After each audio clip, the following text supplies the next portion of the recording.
Updates at pinakahuling mga usapin sa mundo ng palakasan.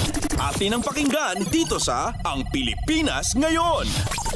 Gumawa ng kasaysayan si Filipina rower Johnny Delgaco sa 2024 Paris Olympics pagkatapos pumasok ito sa quarterfinals ng Women's Single Sculls nitong linggo na ginanap sa Vires sur Marne Nautical Stadium.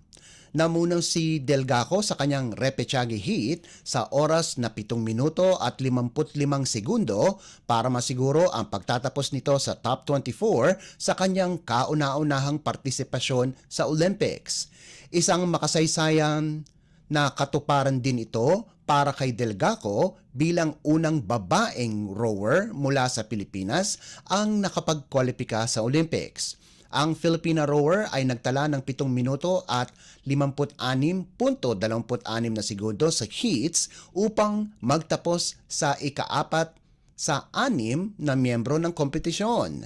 Magbabalik sa aksyon si Delgaco sa quarterfinals na nakatakda sa Hulyo at 30. Updates at pinakahuling mga usapin sa mundo ng palakasan. Atin ang pakinggan dito sa Ang Pilipinas Ngayon. Balitang Olympics pa rin, nakakuha ng pagkakataon si Filipino gymnast Carlos Yulo na makakuha ng medalya sa 2024 Paris Olympic Games. Umabante si Yulo sa finals ng gymnastics events na all-around, floor exercise at vault pagkatapos ang kanyang performance sa Subdivision 2 ng qualifiers na ginanap sa Bercy Arena sa Paris. Kasalukuyang nasa ika-9 na pwesto si Yulo sa all-around na may 83.631 points. Ikalawa sa floor exercise na may 14.766 points at pang-anim sa vault na may 14.683 points. Nasa magandang posisyon ngayon ang 24 anyos na si Yulo para makakuha ng Olympic medal.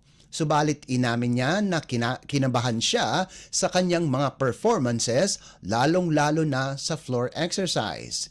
Inamin naman ni Yulo na binabaan niya ang level of difficulty sa kanyang mga event para makapasok siya sa finals.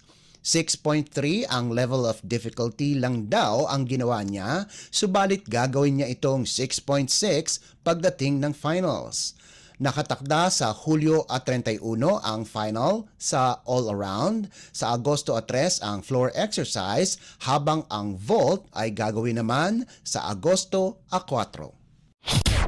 Updates at pinakahuling mga usapin sa mundo ng palakasan. Atin ang pakinggan dito sa Ang Pilipinas Ngayon.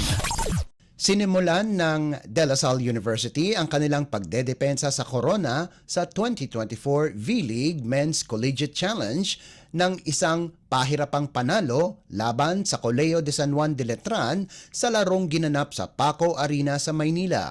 Kailangang kumayod ng husto ang Green Spikers bago makuha ang dikdikang 25-19, 27-25 at 28-26 panalo.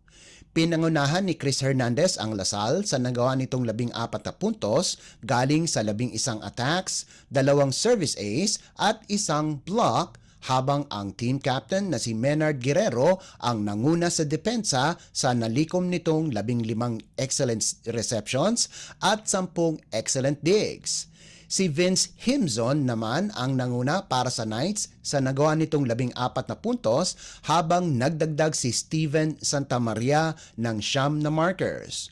Susunod na makakalaban ng Green Spikers ang University of Santo Tomas, habang makakatapat ng Letran ang University of Perpetual Help System Delta na parehong nakatakda sa Agosto at 7. Updates at pinakahuling mga usapin sa mundo ng palakasan. Atin ang pakinggan dito sa Ang Pilipinas Ngayon. At yan ang pinakahuling balita sa larangan ng palakasan. Para sa Radyo Pilipinas World Service, ito po si Leo Magpayo. Magandang araw. Updates at pinakahuling mga usapin sa mundo ng palakasan.